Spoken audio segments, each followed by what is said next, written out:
Well, hello everyone and happy Tuesday. It is digital host A.J. Wuest bringing you another Before the Four, the live stream where I talk about some of 48's top news stories and then some before the 4 o'clock newscast. Wherever you're watching Before the Four today, whether that is on Facebook, YouTube, or the 48 Now live stream, as always, I have to thank you for watching on this very rainy Tuesday afternoon. But today is a 48 first alert weather day due to the heavy rain and flooding we've been seeing today here in the Tennessee Valley. And even more rain is on the way. 48 first alert Chief Meteorologist Brad Travis tells us everything we need to know when it comes to driving on those roads. Brad, what are we seeing? Well, the rain is here. It's been here most of the day. Starting to see some of the rain letting up a little bit, but it's way out west. We'll see some of the rain taper off around 8 or 9 o'clock tonight. But there's more rain coming overnight. There'll be some drizzle too. Some of the rainfall totals about 1 to 2 inches, pretty much where we expected to see them. You get up around Ardmore and there's some areas approaching 2.5 inches. So be careful out there, especially at night as these low water crossings. That water has been rising all day. After 8 o'clock this evening, notice the rain continues to taper off and move east, but it's overnight.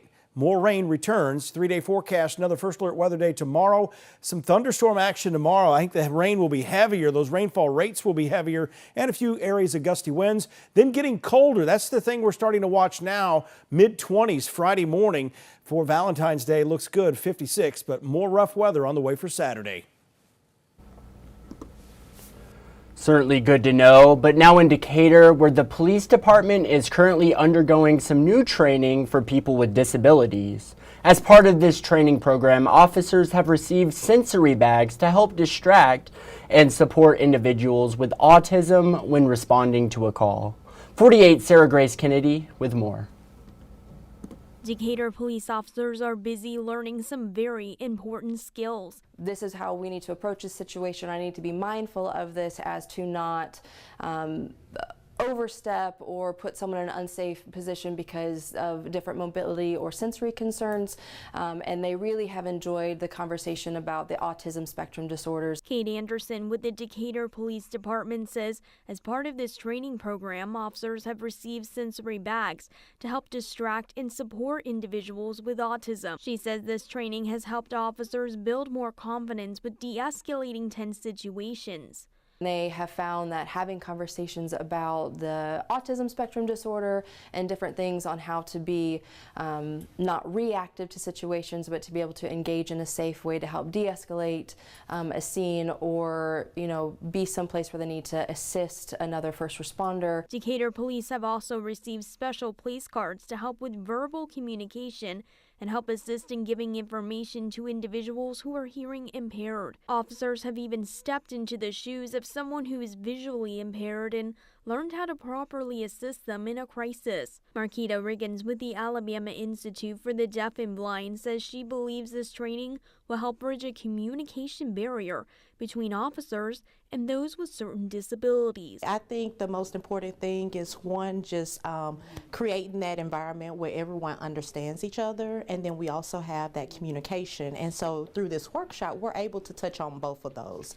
We're able to kind of reinforce communication, how to communicate with one another, and also just better understanding of our consumers and their day-to-day life.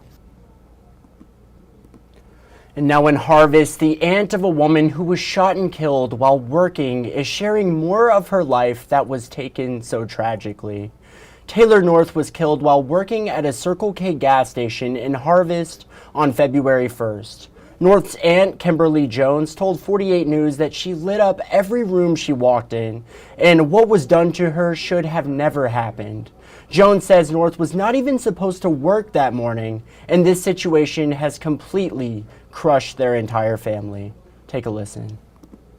Taylor used to light up a room when she would go in there. She smiled all the time. I can't recall a time that she was mad. That just wasn't her temperament. Just keep our family in your prayers, and just, so it helps us get through it.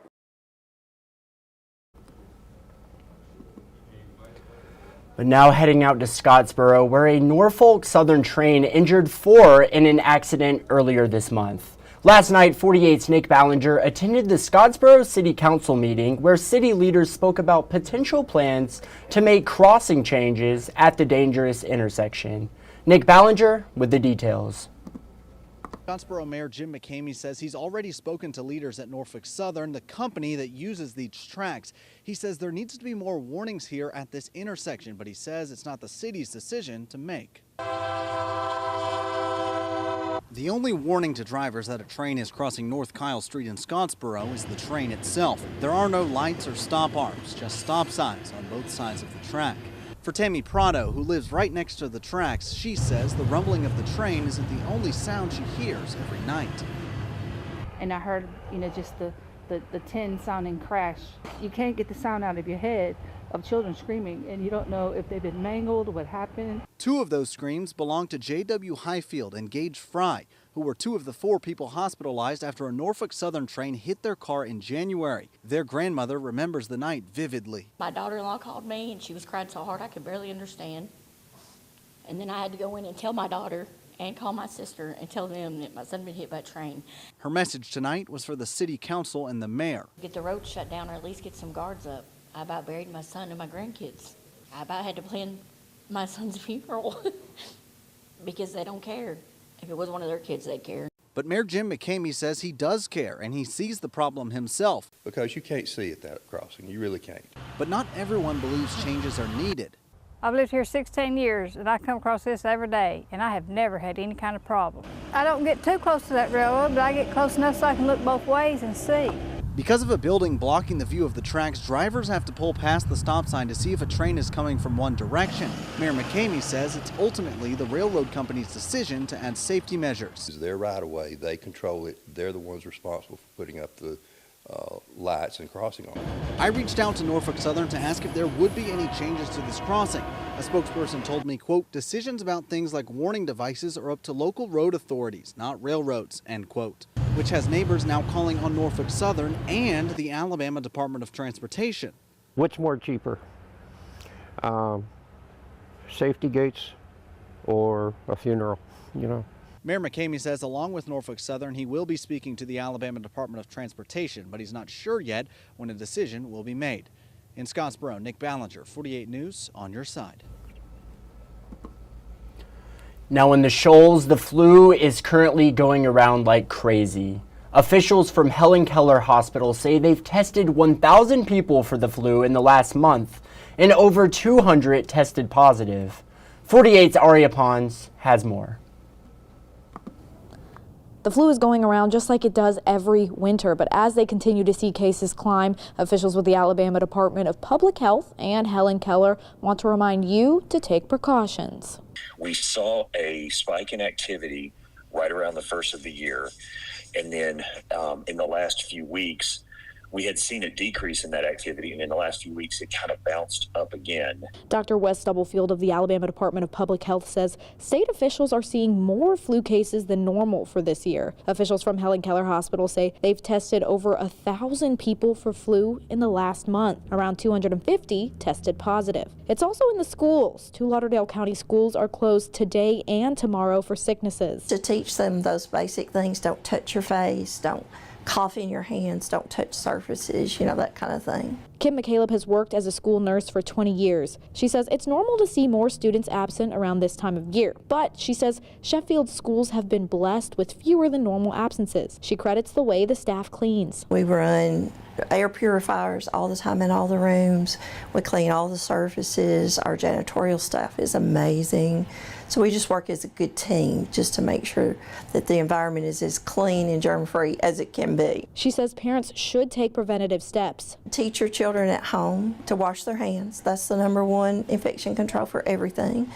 Also, teach them at home to cover their cough, because that's the way it's spread a lot of times. Either way, McCaleb and Stubblefield say that the recent rise in flu cases is not cause for too much concern. Just be careful.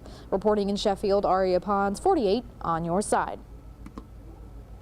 Just be careful. Very well said.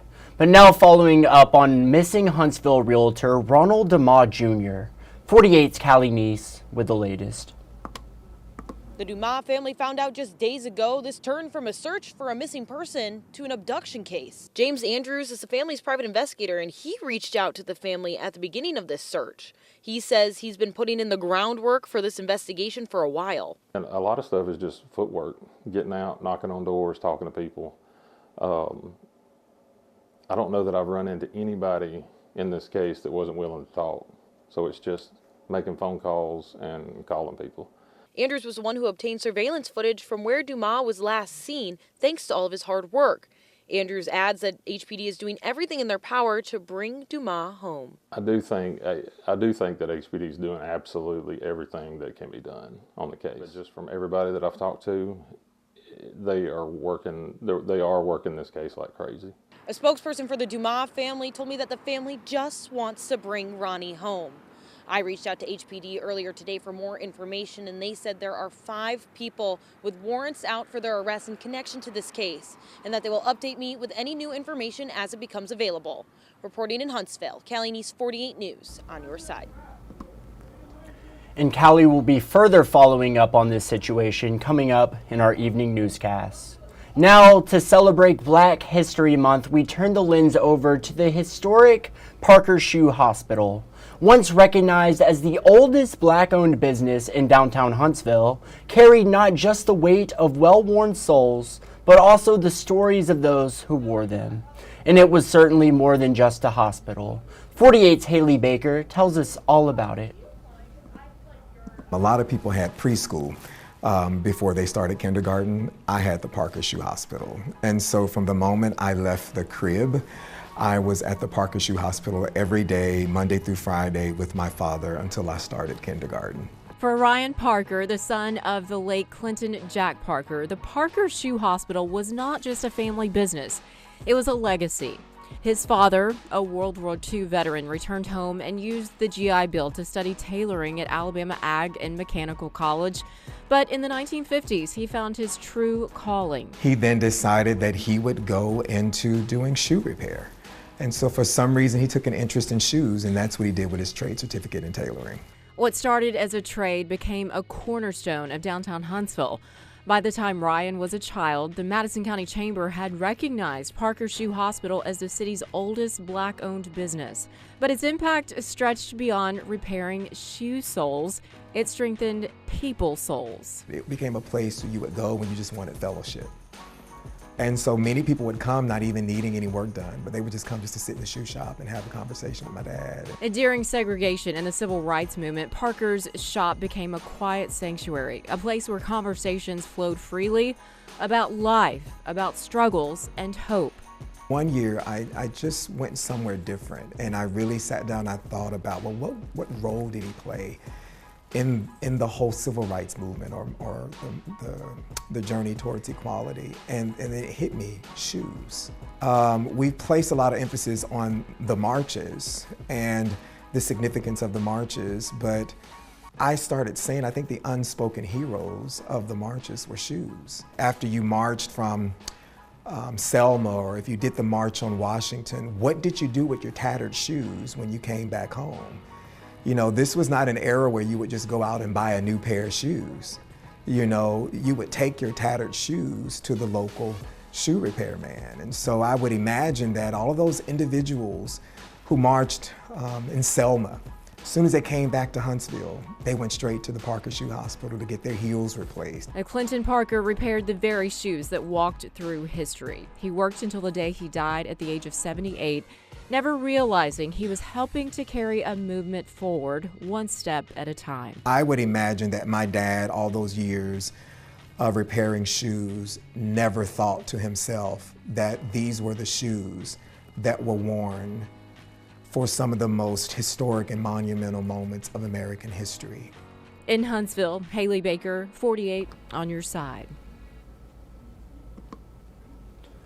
Well, now coming up after the break, we'll go through a new bill heading to the state Senate to crack down on pharmacy benefit managers, Alabama and Auburn basketball, a cute event to bring your pups to this weekend in Decatur, and tonight is the night to watch Huntsville native Chris Wiley on Wheel of Fortune. It's all ahead. I'll see you all in 1 minute.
Well, hello and welcome back to Before the Four. Now in state news, two bills now in the Alabama Senate would clamp down on pharmacy benefit managers. District 10 Senator Andrew Jones of DeKalb, Etowah, and Cherokee counties is currently sponsoring Senate Bill 93, which would prohibit PBMs from reimbursing pharmacies less than their actual acquisition costs. Rosanna Smith with WSFA has the details. Independent pharmacists and pharmacies all across Alabama, they've been closing their doors because I think it's unchecked corporate greed by these pharmacy benefit managers. This is why Senator Andrew Jones says he sponsored Senate Bill 93. He says this bill would prohibit pharmacy benefit managers from reimbursing pharmacies less than their actual acquisition cost. This bill will stop that by mandating fair payments. It prohibits that charge from coming to the patient. And the bill also empowers pharmacists to reject any prescription that they lose money on.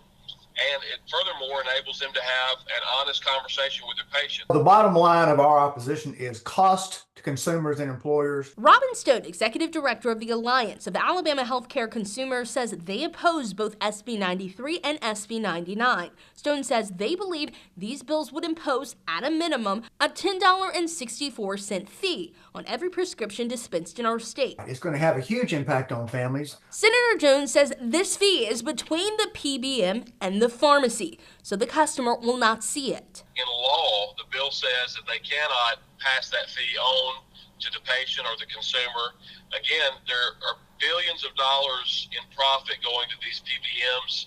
I think they can handle that $10 out of their billions of dollars of profit. Stone says to pretend that these costs will be absorbed by some out-of-state PBM is just not reality. This is not a solution to rising healthcare costs. Now, perhaps as disturbing as the cost of it is the fact that both of these pieces of legislation totally ignore the real problem. Well, there's new kings on the court as both Auburn and Alabama basketball stands at number 1 and number 2 in the latest AP college basketball rankings.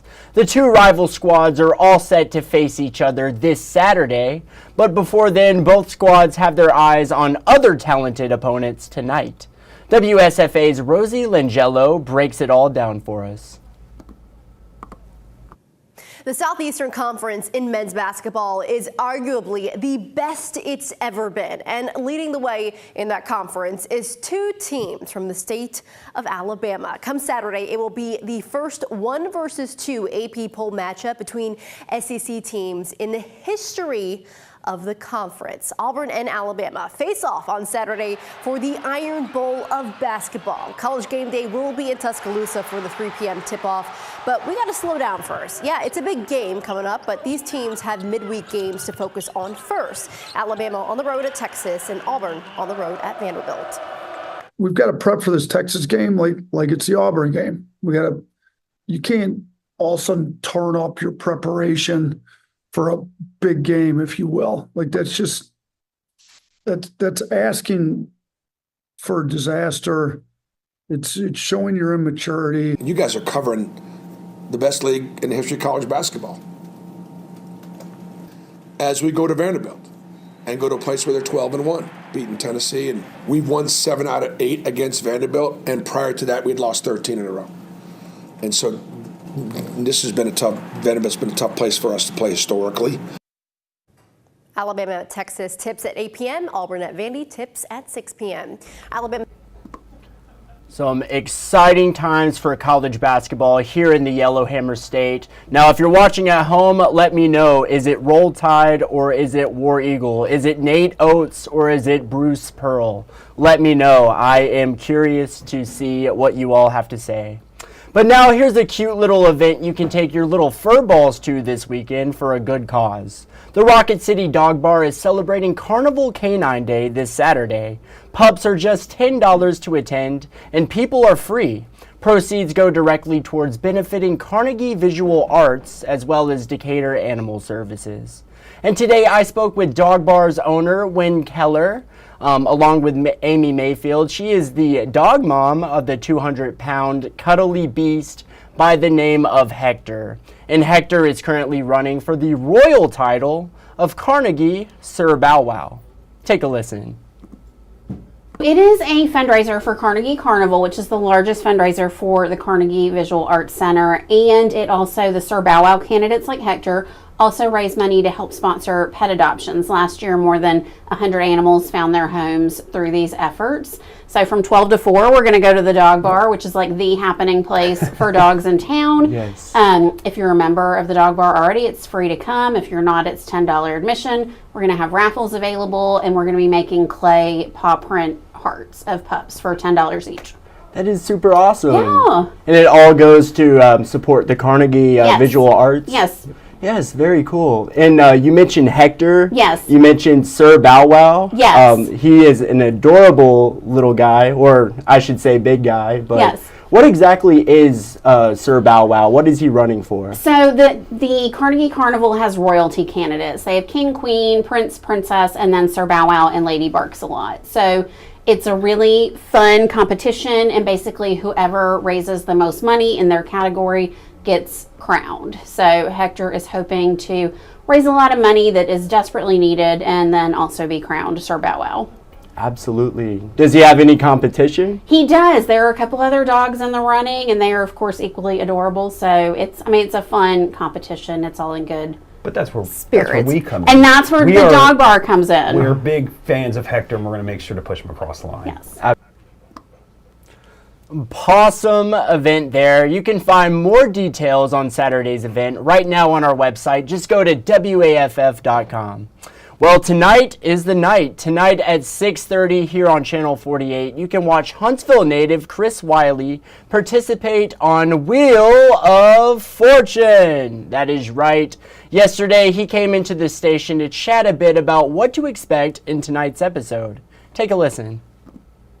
You almost gave up hope there. You were like, I didn't get picked. And then all of a sudden, they're like, oh, you're picked. Be here in a month. It was completely a shock. We were super excited. Never thought I'd go to see LA. You know, we're on the other side of the states, but super glad they chose me, and we had a lot of fun while we were in LA. What was it like just meeting Ryan Seacrest and Vanna White? How were they in person? So Vanna White rolled up. We were sitting with producers in hair and makeup. Vanna came in at about 6 a.m., completely dressed down, had me do a double take as soon as she hit the door. But she was super personable, super sweet, really just cared about getting to know each of us and just sharing her experience with the show and getting us excited for what we were about to do. Well, very exciting. And any stories on Ryan Seacrest at all?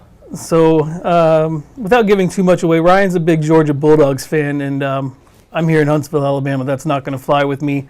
So we had a little bit of ribbing back and forth, and I think that's going to come across on some TV.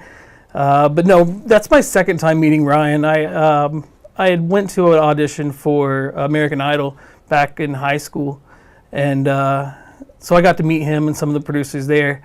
But obviously he didn't remember me. That was a long time ago. Awesome. You can catch Chris tonight at 6:30 on Wheel of Fortune. You're just not going to want to miss it. Now, today on the good side, a love so true it knows no bounds of time and place. Meet a woman keeping love alive years after her husband's death. This is a photo of us the day we got married, and I have to say, it's the best day of my life. I am here to tell you a love story. This is a picture made one Sunday morning. We was ready for church, and we took a picture of us. And these pictures is priceless to me. A 56-year-old love story, plus a few added years, 5 to be exact, and 3 months. Bobby Bailey was in the U.S. Navy. 143, and that means I love you. That was when he was in the Navy. Even bundled up on this cold day, rain, snow, or shine, if she can get out of her driveway, you'll find Hazel Bailey here, by her husband's side. He was the most wonderful man I've ever met in my life. They spent their marriage side by side, and when he passed, it felt natural to Hazel to visit him daily, for 5 years now, and counting. I said, well, I might be crazy. I'm crazy in love with him. They shared a lifetime of memories. And this is when he took me off to Norfolk, Virginia. After we got married, I've never been away from home that far. Of children. He took my son up on a sky lift. Of love. To me, it gives me peace within my heart. Not everybody gets a love story like this. Hazel Bailey is the lucky one. I love you, darling. I sure do miss you. In Atlanta, Sawyer Bussey, Atlanta News First. So sweet. I love the quote there. I might be crazy, but I'm crazy in love with him. Incredible story there. So cute. But now let's head into the stories you're just not going to want to miss coming up in our evening newscast. Canned tuna recalls here in the state of Alabama. Get everything you need to know in tonight's newscast. Another story you're just not going to want to miss. The What is a Woman Act getting one step closer to getting passed. Get more details on this bill coming up. And finally, a former U.S. president coming to the Rocket City tonight. Find out who coming up. And these are just a few of the stories you're just not going to want to miss coming up in our evening newscast. And it is that time. It is time for Facebook fun. That is right. Our 48 Facebook question of the day. What's a childhood habit that you still have or do today? And let's see what you all had to say. Susie said, have a glass of chocolate milk made with Hershey's chocolate syrup. That is always the best, especially when it is not mixed in all the way and you get to the bottom and it's nothing but chocolate goodness. Yes, the bottom of the chocolate milk. That is the best part of the chocolate milk with that Hershey syrup. Every morning I don't drink coffee and I'm 71. Very impressive that you do not drink coffee. Do you have any caffeine at all, Susie? That is the most impressive thing I've heard today, I believe. Susie, thank you so much for commenting. A little bit of nostalgia there. Gotta love it. Danny, he said, still play backyard football. I'm still the Earl Campbell of our neighborhood. My cousins hate it when I bring this up. That is right, Danny. You are the backyard champion. You are the legend. Incredible comment there, and you should never stop playing backyard football. It's only the greatest sport ever invented. Danny, thank you so much. Lisa said, say yes, no ma'am, and yes, no sir, please, and thank you. So you still have manners. That is great to hear, Lisa. Thank you so much for commenting. And then Susan White said, eat too much junk food. Me and you both, Susan. Me and you both. And then finally, Lynn said, sleep. I loved my naps. How can you not? You gotta love it. Well, y'all, that is all the time I have for today's Before the Four. But I want to thank you all for sticking around and spending a bit of your rainy Tuesday afternoon here with me. If you haven't done so already, make sure you download the 48 Digital app, the 48 First Alert Weather app, and the 48 Sports Zone app. Turn on those push notifications, and you will never miss a breaking news story. But you all have a great night.